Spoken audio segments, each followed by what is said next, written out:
그렇죠. 이거 지켜내야죠. 예. 제 입장에서는 어떠냐면 제가 탈북한 이유는 딱 한 가지입니다. 우리 아들이 그런 정치범 수용소에 끌려가는 수모를 겪지 않게 하기 위해서. 예. 와서 보니까 정말 자유가 소중하고 이게 다시는 그런 공산, 봉건, 왕조 그런 체제에서 우리 아들을 맞습니다. 살게 하면 안 되겠다라는 그 생각이거든요. 예. 저는 한국에 와서 제일 좋았던 게 뭐냐면 내가 열심히 일하면 내가 하고 싶은 것을 할 수 있는 나라. 그리고 두 번째, 북한은 권모, 술수와 온갖 수완과 뭐 도둑질 뭐 이런 걸 엄청 잘해야 되는데 여기는 저는 자본주의가 도덕적이라고 생각합니다.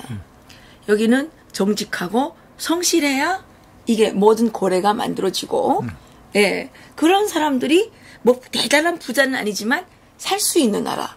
그래서 저는 그게 정말 좋았는데 지금 우리 사회가 바람직하지 못한 방향으로 가고 있어서 이게 정말 안타깝거든요.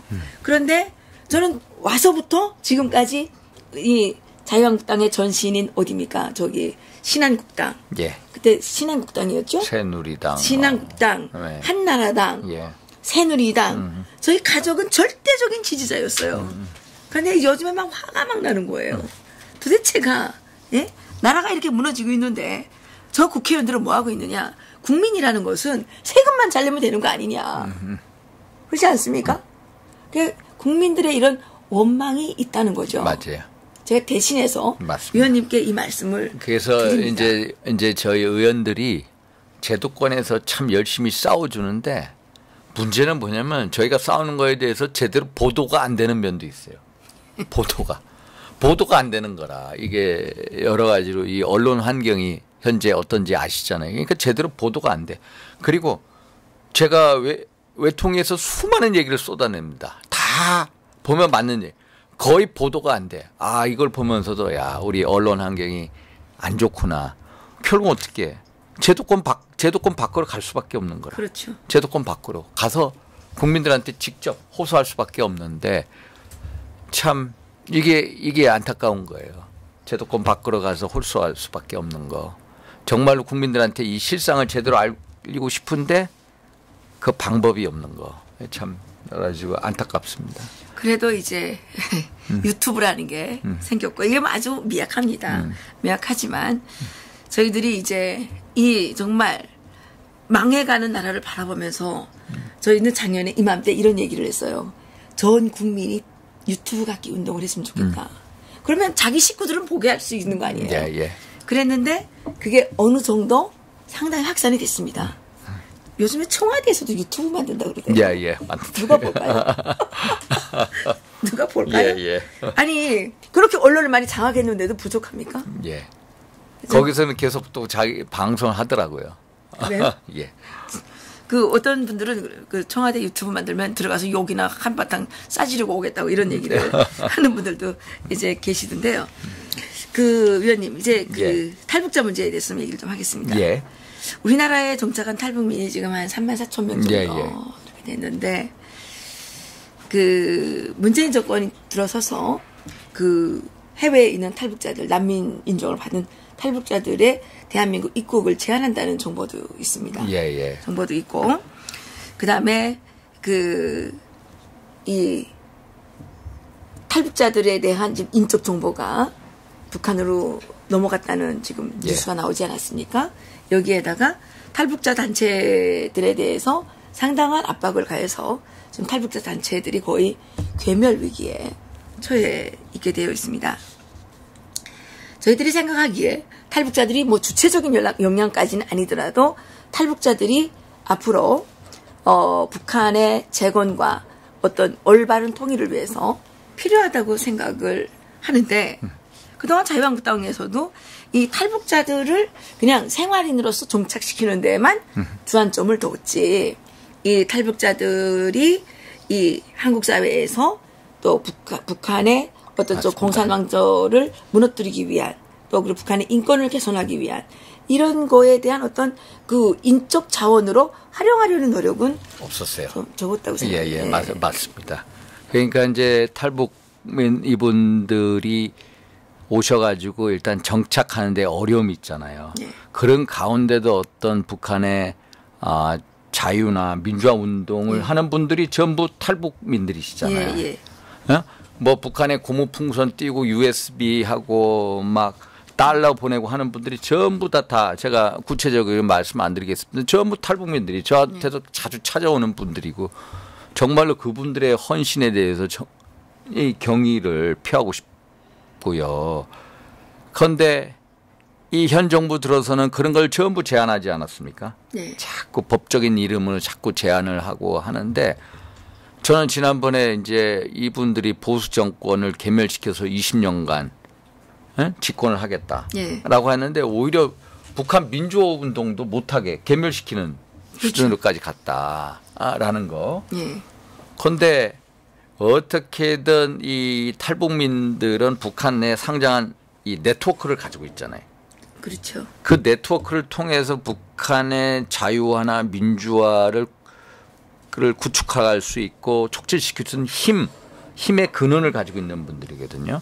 그래서 이거를 제대로 활용하고 사장시키지 않는 노력이 우리 당에서 있어야 되는데 그 정도까지 하지 못한 것도 사실입니다. 정말로. 자유한국당 일을 너무 잘 못했어요. 못하고.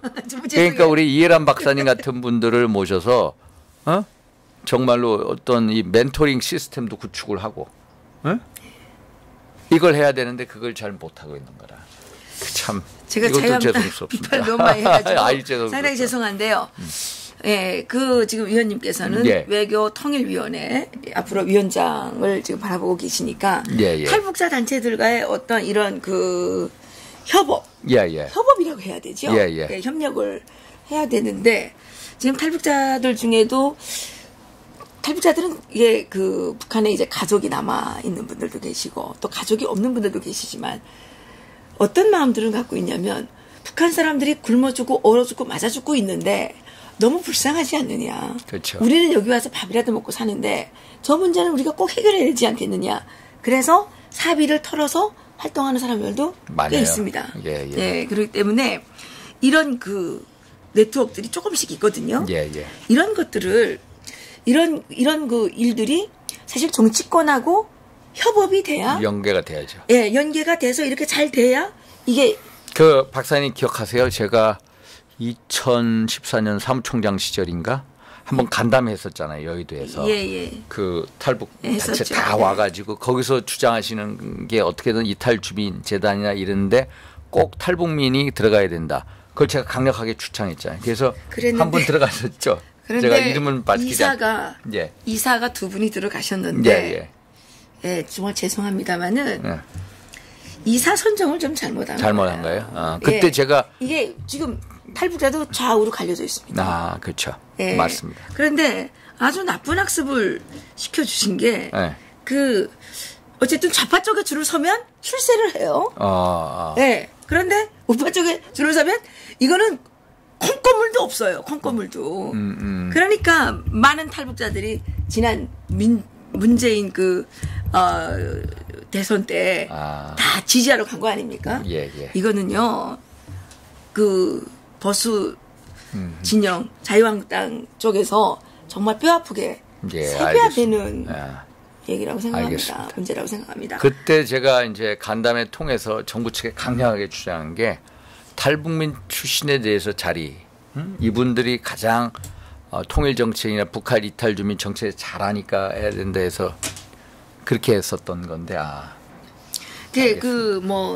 저는 지금이라도 외교통일위원회와 특히 탈북자들은 이제 외교통일위원회와 직접적인 관련이 있을 수도 있고 또 북한에 대해서 상당히 전문적인 또 육감적인 뭐라 그래야 됩니까? 딱 책을 봐서 하는 게 아니라 몸으로 뗐기 때문에 그런 감각을 갖고 있는 부분들이 분명히 있습니다. 그렇기 때문에 저는 이러한 때에 좀 더 우리가 네트워크를 강화해야 되지 않겠는가 이런 제안을 좀 드려봅니다. 예, 그게 필요합니다. 예. 그리고 마지막으로 예. 이것만 하나 더 문의드리겠습니다. 저는 사실 탈북할 때는 물론이고 대한민국에 와서 살면서 10년 이전까지는 이승만 대통령에 대해서 잘 몰랐고 관심도 없었습니다. 살면서 대한민국은 어떻게 이렇게 풍요로운 나라가 됐느냐 이런 고민을 하던 중에 이승만 대통령에 대해서 관심을 가지게 됐습니다. 그래서 제가 그 이승만 대통령의 독립정신도 읽었고 이승만 대통령에 대해서 이것저것 이제 공부를 해봤는데 이렇게 정리가 되더라고요. 북한은 왜 저렇게 됐느냐? 북한은 이승만이라는 사람을 대통령으로 못 모셨고, 네. 예, 대한민국은 이승만이라는 분을 대통령으로 모셨기 때문에 오늘과 같은 정말 이런 나라를 만들 수 있었다. 그리고 요즘 드는 생각은 요즘은 이승만 대통령께서 돌아가셔서 하늘에 계시면서까지도 지금 이 살아있는 대한민국을 지켜주고 계시다. 그게 뭡니까? 한미동맹 아닙니까? 예, 예. 이런 생각이 좀 드는데 우리 대한민국의 많은 국민들은 이승만 대통령을 독재자라고 매도를 하고 능력을 하고 특히 건국절 부분에 있어서 지금 문재인 대통령이 건국절을 부정하고 있지 않습니까? 한 나라의 대통령으로서 이거는 너무너무 잘못된 문제라고 생각을 저는 합니다. 그런데 이승만 대통령에 대해서 우리 위원님은 물론 좋은 생각을 갖고 계시지만 예, 예. 어떻게 생각을 하고 계십니까? 그분은 이제 말씀하신 대로 불세출의 위인이시고요. 이승만 대통령 하면은 이제 해방 이전에는 이 대한독립 운동을 하신 분입니다. 정말로 옥고도 뭐 5년 이상 치르시고 독립운동 서적도 많이 내시고 또 언론인 활동도 하셨고요. 그다음에 해방 이후에는 대한민국의 그 자유민주주의 또 의회주의의 기초를 닦은 분입니다. 그렇죠. 재헌국회 의장하셨고 초대 대통령 하셨고 그 이후에 6.25 전쟁 그 환란 속에서 어떤 최고의 외교관이었어요. 탁월한 외교관이었어요. 예. 그러니까 한미동맹을 이끌어내는 분. 정말로 대한민국 건국의 아버지가 이승만 대통령입니다. 그런데 이제 자꾸 이승만 대통령을 폄훼하는 분들은 이제 말년 독재, 그늘 그거 가지고 모든 위협을 깎아내리고 그 배경에는 뭐냐면은 결국 자유민주 체제하고 공산주의 체제의 승리를 견인한 사람이 누구냐? 이승만 대통령이거든요. 예. 결국 이 좌파분들은 이승만 대통령을 싫어할 수밖에 없습니다. 자유민주주의, 한미동맹 예. 이런 거에서 반대하는 분들은 당연히 이승만을 폄훼할 수밖에 없다. 그래서 뭐 건국절 말씀도 하셨습니다만은 제가 지난 19대 국회에서 건국절 한번 낸 적이 있었거든요. 법안 발의로. 안 됐습니까 아직? 한 60명 우리 당시 우리 당 의원들 67명이 사인을 해서 했는데 근데 안 됐습니다. 이제 우리는 보통 건국절 하면은 이제 국민 영토 주권 세 가지가 있어야 된다 해서 48년 8.15를 건국절로 해야 된다. 그래서 많은 의원들이 사인을 했는데 그게 이제 제대로 안 됐습니다. 또 이 반대하는 분들도 많고 그래서 아직까지 이제 건국절 논쟁을 어떻게 볼 거냐 이거에 대해서도 뭐 여러 가지 논란도 있고요. 그래서 하나의 시점이 아니라 뭐 일체 과정으로 보자 하나의 이런 얘기도 있고 뭐 그런데 하여튼간에 이승만 대통령은 불세출의 우인입니다. 대한민국 자유민주주의와 한미동맹 어떤 체제의 근간을 만든 분입니다. 의원님, 저희가 2016년도에 이승만 학당을 만들었습니다. 아, 예. 예, 만들 당시에는 이승만이라는 이름을 놓으면 안 된다라는 의견이 상당히 많았었는데, 그리고 이제 어떤 분들은 저한테 너가 이승만을 존경한다 그러면 장사가 안 될 테니까 예. 말하지 말라 이런 제안까지 하는 사람들도 있었거든요. 그런데 실제 이승만 대통령을 띄워서 학당을 만들어 놓고 보니까 우리 국민들이 다 이승만에 대해서 나쁘게 생각하는 건 아니었어요. 아니에요. 그래서 이승만 학당이 지금 6기인가 그렇게 이제 끝났고 그 이용훈 교수님께서 예. 이승만 학당 지금 교장 선생님으로 계시거든요. 저희들이 제가 탈북자들하고도 이제 독립정신을 같이 읽었는데 탈북자들이 하나같이 하는 얘기가 뭐냐면 저도 그런 얘기를 했지만 이 독립정신을 북한 주민들에게 보여줘야 되겠다. 그러면 북한 주민들이 민주주의 국가라는 게 뭐고 이 국민은 뭐고 이런 것들을 배울 수 있겠다. 이런 얘기를 했습니다. 하지만 참으로 정말 이거는 정말 좀 그런 얘기 외람된 얘기지만 대한민국 국민들이 국민이 민주국가의 국민이 뭔지 민주주의라는 게 뭔지 독립정신이라는 게 뭔지 이걸 잘 모르는 것 같아요. 그래서 자유한국당부터 예. 이런 이승만 학당이라든지 예. 이런 걸 좀 받아들여가지고 공부를 좀 해야 되는 거 아니겠습니까? 맞습니다. 이승만 대통령에 대한 공부가 필요합니다. 국회의원님들도 모르시는 것 같아요. 모릅니다.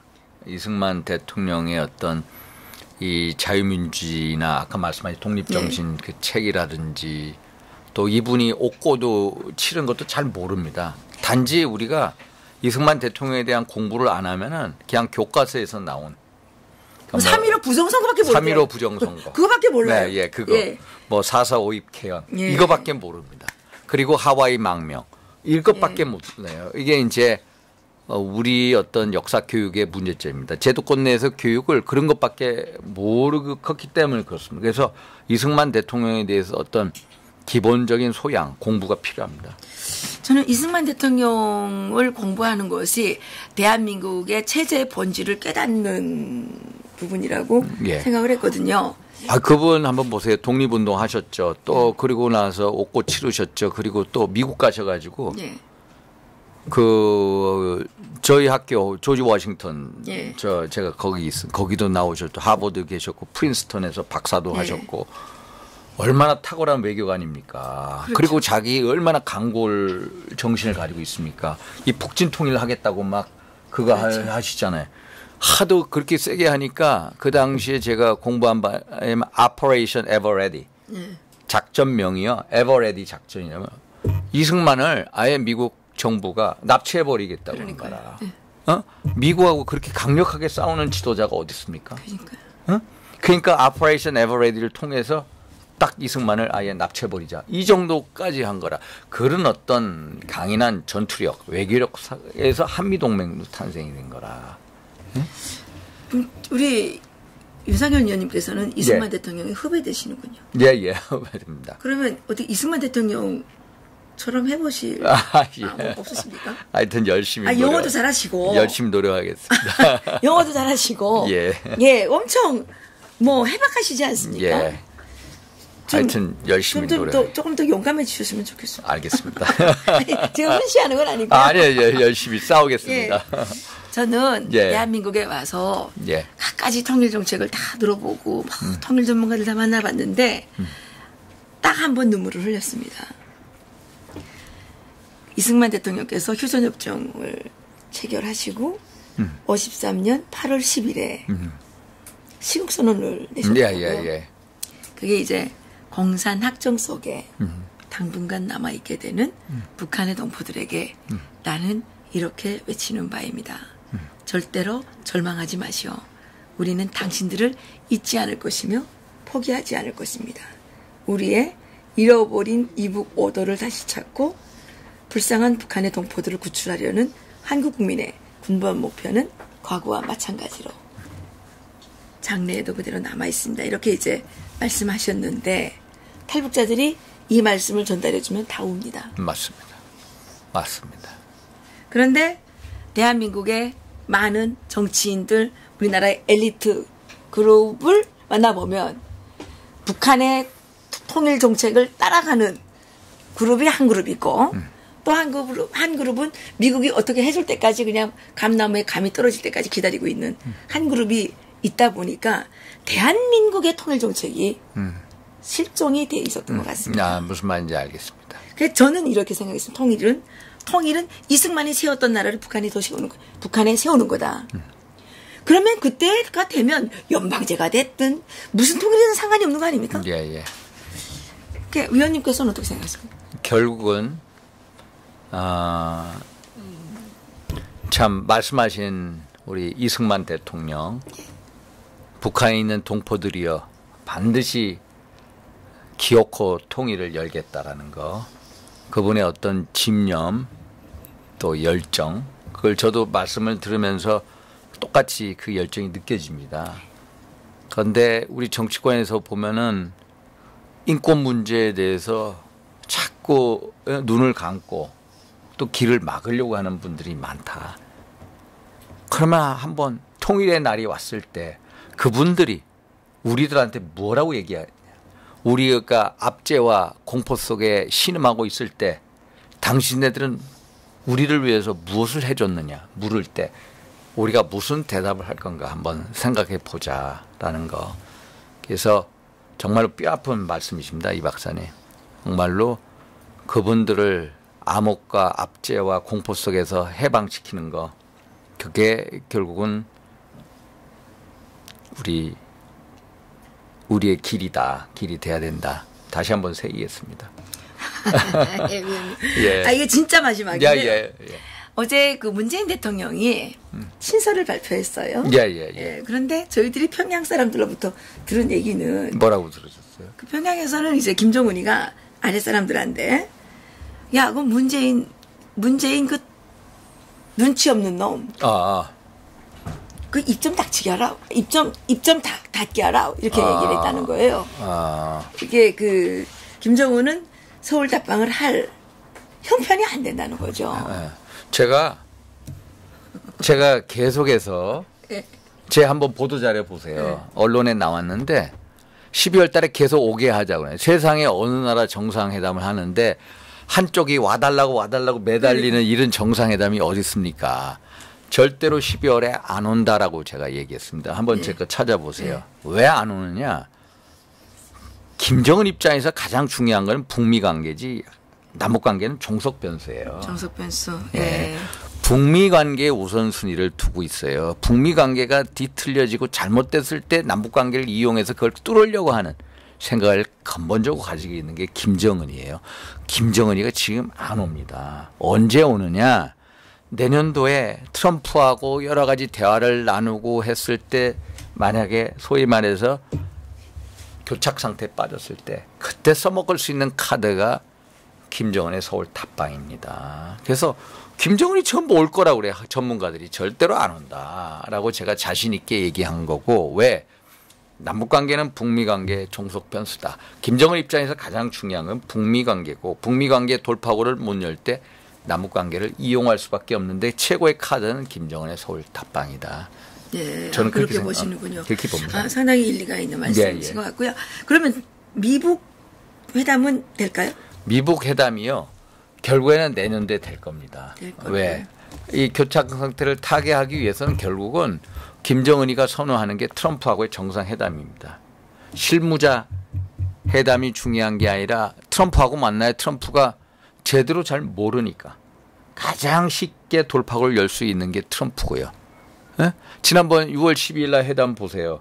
트럼프 뭐라고 하면 아예 한미 군사훈련 그만두겠다라고 딱 주잖아요. 주한미군 철수도 할 것 같이 딱 얘기하잖아요. 세상에 이런 정말로 북한이 보는 최고의 협상 대상이 어디 있습니까? 호구죠, 호구. 이 사람을 이용할 수밖에 없죠. 이제 지금 상당히 위험한 게요. 그 미국에서 활동하는 유엔 본부 그 직원들이 북한 직원들이 미국 의회에도 지금 상당히 접근을 많이 할 겁니다. 하고 많이 있어요. 하고 있는데 그래서 위원님께서 참 중요한 지금 위치에 계시다고 생각을 합니다. 우리가 뭐 가서 떠들어봐야 우리가 말하는 게 그게 뭐 날이 들겠습니까? 그런데 위원님 같으신 분들이 빨리 미국 의회와 트럼프 대통령이 그런 섣부른 그 협상을 하지 못하도록 막아야 되지 않느냐. 맞습니다. 정말 잘 부탁드립니다. 저국의 운명이 어쩌면 그 대한민국의 그 국회의원들 특히 그 중에서 자유 우익 진영의 이 국회의원님들께 더 무겁게 지금 지어져 있는지도 모르는 거죠. 알겠습니다. 맞습니다. 예. 그렇게 하겠습니다. 네, 위원님께서 앞으로 잘 싸워 주실 것을 간절히 부탁드리면서 오늘이 또 뭐 마지막 날 아닙니까? 마지막 날입니다. 그래서 새해 덕담 좀 한 말씀 좀 해주십시오. 덕담이요? 일단은 꼭 하고 싶은 말씀이 뭐냐. 완전한 비핵화 약속, 김정은의 약속은 완전한 사기다, 속임수다. 이 말씀을 꼭 드리고 싶습니다. 완전한 비핵화를 하겠다고 하고 핵신고서 내지 않겠다고 하고 뒤로는 핵무기 개발 계속하는 거. 이건 속임수다. 설사 핵신고서를 제출하고 또 북미 간에 또 IAEA 국제원자력 기구가 들어가서 사찰을 한다고 하더라도 완전한 사찰이 전제되지 않는 한 완전한 비핵화도 또 사기다. 완전한 사기다. 그런데 북한 체제의 속성상 절대로 완전한 사찰할 수가 없다. 북한 정치범 수용소 넓잖아요. 그렇죠. 네? 아시잖아요. 사방에 있잖아요. 사방에 있어요. 정치범 수용소. 서울 시내만 정치범 수용소가 있어요. 네, 그렇죠. 거기에다가 정치범 수용소에다가 예를 들어서 우라늄탄 하나 숨겨놓고 플루토늄탄, 이 축구공 하나만 하면 플루토늄, 야구공 하나만 하면 플루토늄탄, 그걸 숨겨놔요. 거기를 우리가 사찰하겠다? 북한 체제 속성상 그 사찰 그렇죠. 못 받아주죠. 체제에 대한 위협이고 존엄에 대한 모독인데 어떻게 합니까? 결국은 완전한 사찰도 될 수도 없고 완전한 비핵화도 될 수가 없다. 이거는 완전한 사기극이다라는 말씀을 꼭 드리고 싶고요. 결국 그 덕담이라기보다는 이제 현 정부 1년 반이 넘었습니다마는 현 정부가 대한민국의 가치, 근간을 너무 쓰나미처럼 무너뜨리고 있다. 이게 잘못했다가는 자유민주의 자유가 정말로 없어질 지경에 이르렀다. 모든 행정부든 사법부든 뭐 국회든 적폐라는 이름으로 전부 다 좌파 혁명이 진행이 되는 이 상황 하에서 어떻게 하면 대한민국 체제의 근간과 가치를 지키는데 저도 열심히 노력하겠다. 이 말씀 꼭 드리고 싶습니다. 그게 새해 최고의 참 누구 복 많이 받아라 보다는 대한민국 체제 수호를 위해서 열심히 제 맡은 바 노력을 하겠다는 말씀 올립니다. 예, 감사합니다. 예, 이 조국을 지켜주실 또 한 분의 용사를 저희들이 앞으로 기대해 보겠습니다. 감사합니다. 예, 감사합니다. 감사합니다.